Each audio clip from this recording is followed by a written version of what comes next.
નાનું છોકરું હોય ને એ રોતું હોય, છાનું ન રહે. એને ચકેડી ફેરવો, રમકડા દ્યો, અત્યારની ભાષામાં તમારે ટેડી બેર દ્યો, પછી ગીત સંભળાવો, ઓલા મ્યુઝિક, રોય જ રાખે, રોય જ રાખે. હવે બહારથી દાદી આવ્યા, અરર કાં આટલું રોવે છે? અરે બા અડધો કલાકથી ને જુઓ આટલા રમકડા દીધા, દૂધ પીવડાવ્યું એ કાઢ નાખે છે, જ્યુસ એ કાઢ નાખે. દાદી ઓલા બારણામાં સાંકળ હતી ની ખખડાવી, આમ જોઈને ખડખડાટ હશે. એને મજા શેમાં આવી? આનંદ. ઓલી સાંકળ ખખડી એમાં. તો પ્રભુને જે આનંદ આવે ને ચેષ્ટા કરે એ લીલા મારવાલા, એ લીલા સળી. મુંજાટવીમાં એમણે દાવાળ નળનું પાન કર્યું, બધા આંખો બંધ કરાવી. વિરુદ્ધ ધર્માશ્રય ત્યાં અગ્નિ પી ગયા અને ઘરે આવ્યા તો માએ કહ્યું, ચલ લાલા દૂધ પી લે. ઘૂંટડો, એ માં બહુ ગરમ છે. અરે મેં તો ઠારીને, મેં તો શીતળ કરીને રાખ્યો છે, તાતો કરકે રાખ્યો નથી, ગરમ નથી. માં પાછી ફૂંક મારે, જો લાલા હવે બરાબર છે. મુંજાટવીમાં આખું વન સળગું તું, એ પી ગયા. અને અહીંયા તમે આ બધી ચેષ્ટાઓ, આ બધી લીલાઓ, એ બધી જ્યાં કરી એ લીલા સળી, એનું વર્ણન, એનું અનુભૂતિ. તો વલ્ભાચાર્યજીએ પણ, વલ્લભે પણ ઉજાગર ચોબાને સાથે લઈને ઔરંગઝેબના વખતમાં જે બધા પદ્મનામે ઉજાગર કરેલા લીલાસળી તિરોહિત થઈ ગયા હતા, નષ્ટ થઈ ગયા હતા, એને આપણા વલ્લભે ફરી પ્રગટ કર્યા. એ પછી મોતીકુંડ હોય કે ભદ્રવન હોય, લપસણી શિલા હોય કે ભૌમાસુરની ગુફા હોય, ભોજન થાળી હોય કે ચરણ પાળી હોય, 56 કટોરા હોય કે પીળી પોખર હોય, ગ્વાલ પોખરા હોય કે સંકેત હોય, નંદગામ હોય કે બરસાના હોય, નંદબાવાની બગીચી હોય કે સીતળામાનું મંદિર હોય. આ બધાની વાતો કરીશું. મને ખરેખર એમ થાય કે આ બધું સમય બહુ ઓછો પડે છે. તો પછી ગુસાઈજીએ વ્યવસ્થિત વ્રજ યાત્રા કરી ભાદરવા મહિનામાં, જ્યારે બધી લીલીતરી હોય. લીલોતરી હોય એટલે લીલી પરિક્રમા, અને પછી જે કરે એ સૂકી પરિક્રમા. આ 4.5 મહિના બધા તીર્થો વ્રજમાં આવીને વસે. તમારા ત્રિવેણી સંગે આવે અને નારાયણ સરોવરે આવે, 4 ધામે આવી જાય. કેદારનાથ આવે, બદ્રીનાથે આવે, તપ્તકુંડે આવે. એ જ્યારે આવશે ત્યારે બધી લીલા સ્થળીની વાતો કરીશું. અને પછી તિરોહિત થઈ, પછી પાછી મથુરાવાળા નિત્યલીલા પુરુષોત્તમલાલજી ખ્યાલવાળા, એમણે 50 દિવસની ચાલુ કરી, અને પછી અખંડ 40 દિવસની ચાલુ જ છે. ગોસ્વામી બાળકો આ યાત્રામાં બધા વૈષ્ણવોને આ લીલા સ્થળી લઈ જાય, અનુભૂતિ કરાવે, પોતાના નિધિ સ્વરૂપને લઈને નીકળે, અને વૈષ્ણવો પણ પોતાના નિધિ સ્વરૂપને લઈને આવે. એક બેન મને મળ્યા તો મેં કીધું, તમારા ઠાકોરજી પ્રસન્નતામાં? મને કે ઘરે વહુ છે ને એટલે કે હું કરીશ. મેં તો અરર વ્રજમાં લીધા વિના આવ્યા. મને કે પછી સવારે પહોંચાય નહીં ને. મેં તો એ પહોંચાડે, આપણે થોડું.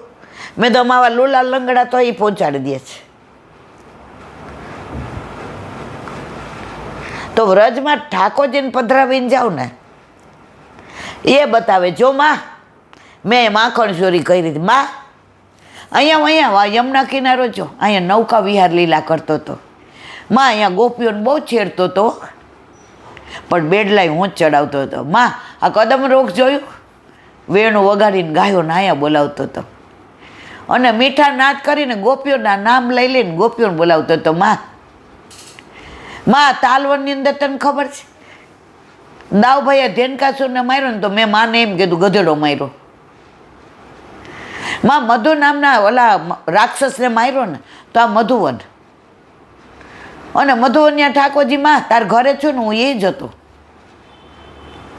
એ બીજો કોઈ નહીં હો માં, હું જ, એ તાર ઘરે છું, વલ્લભે મને પધરાવી દીધો છે, અને એ જ હું મધુવન્યા ઠાકોરજી માં કર્ણાવલમાં ભેકરમાંથી પ્રગટ થયો, એ તાર ઘરે છું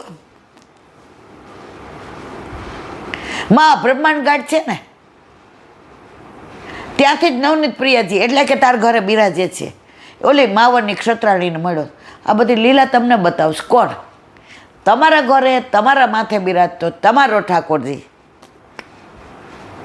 વ્રજમાં લઈને જાઓ તો આનંદ, ત્યાં પ્રભુ તમારી રાહ નથી જોતા. મને એક વૈષ્ણવનો ભાવ બહુ ગમ્યો, અમે સૌથી મોડા નાસ્તો કરીએ તો રોજ ઈ વહેલા જાય, તો એક દી અમને મળી ગયા, મેં તમે તો વહેલા પહોંચે, એ કે રોજ કહું જાય યમુનાજીમાં સ્નાન કર્યા, અને કાંઈ ભૂલ હોય તો ગોપીઓને ઘરે દોડ્યો જાજે, આ ઘર તારું છે, તારા ઘરે આવ્યા છે, અહીંયા તારે હાચવવાના, વાં અમારે હાચવવાના ભાવ.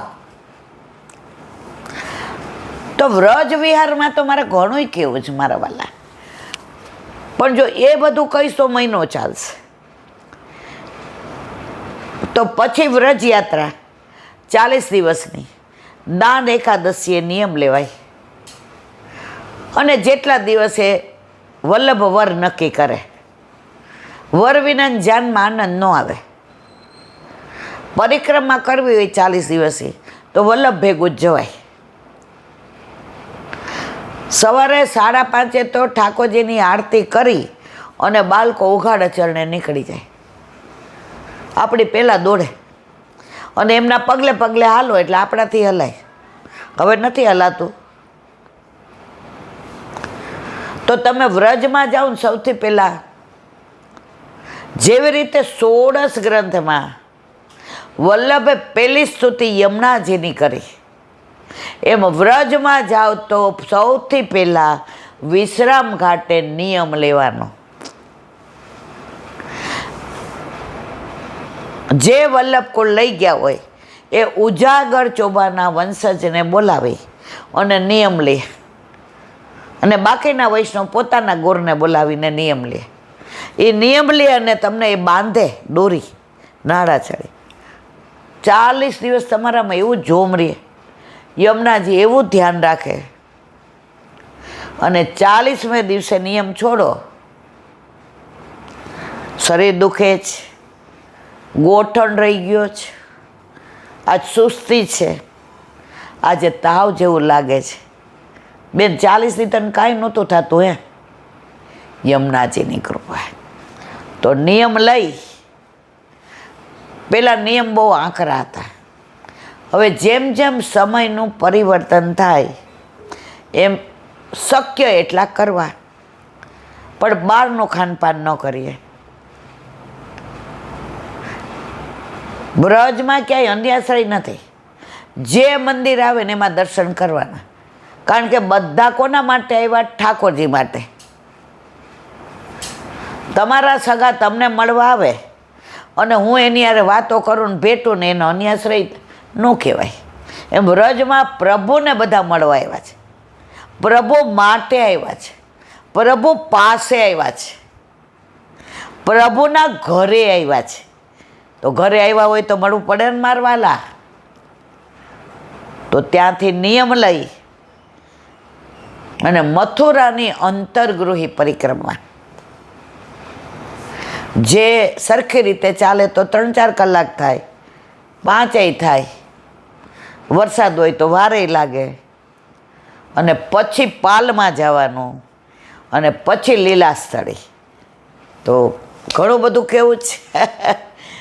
વ્રજને વિવરણ કરવું વ્યક્તિના હાથની વાત નથી મારા વાલા.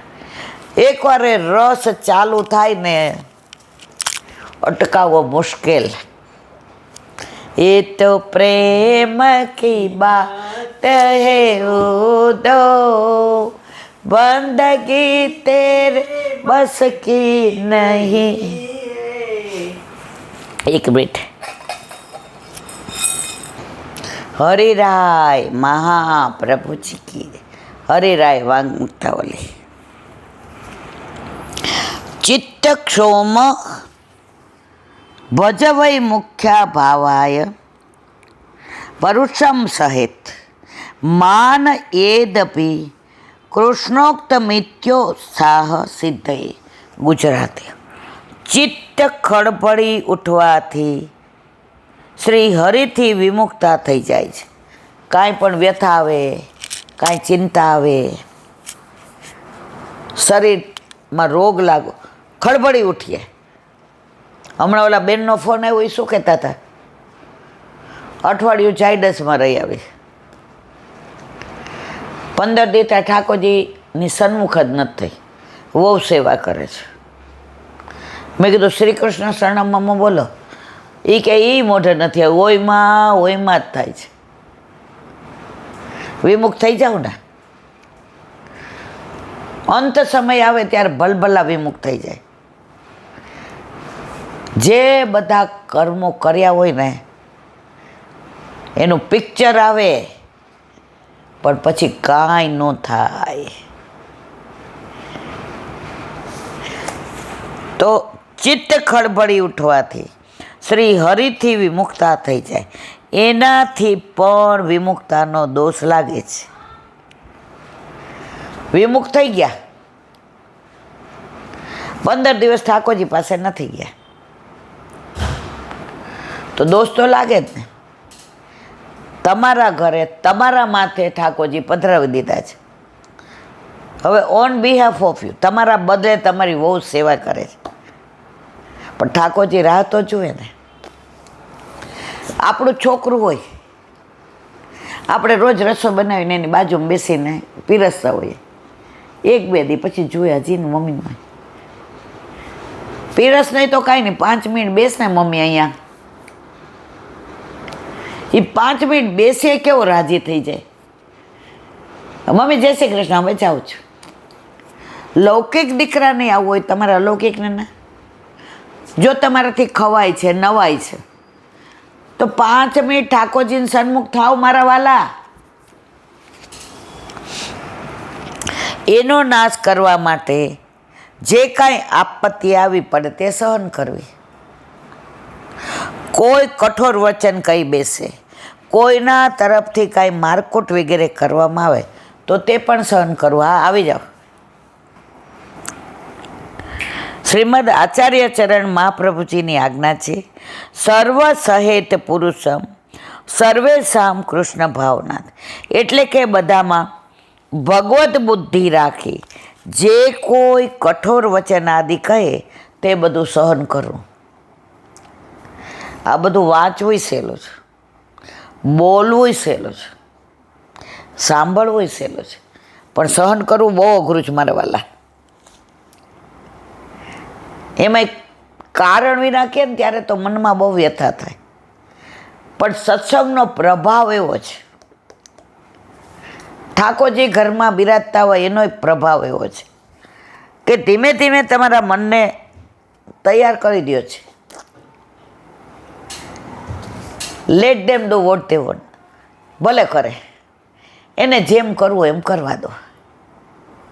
એ વસ્તુ 25 વર્ષ પહેલાં કીધી હોત તો ખબર પાડી દેત કે આ શબ્દ તમે અમને કેમ કીધો. હવે શું કહીએ? તસ્મય લીલેથી, પ્રભુને લીલા. બોલી ગયા, મને તો લાગ્યો નથી, હું તો જેવી છું એવી ને એવી છું. ભલે બોલ્યા. માટે હરિરાય મહાપ્રભુ આજ્ઞા કરે છે કે જે કોઈ કાંઈ કઠોર વચન કહે છે તે એના હૃદયમાં બિરાજી ઠાકોરજી જ કહે છે એવી બુદ્ધિ રાખવી. જો જે હોય ને પગે લાગે. તો મેં આની પહેલાંના વિડીયોમાં અડધો કલાક સમજાવ્યું છે કે વલ્લભ વલ્લભ કોળ એના સિવાય કોઈને પગે ન લગાય. તમારા હૃદયમાં બિરાજતા તમારા ઠાકોરજી. તમે નીચા વળો એટલે તમે કોને નીચા પાડો છો? મારા વાલા, ભગવદીએ મળે ભેટો. હજી આપણે તો ભગવદીએ નથી, હજી વૈષ્ણવ કહેવાય એવી આપણામાં કોઈ વૃત્તિ નથી.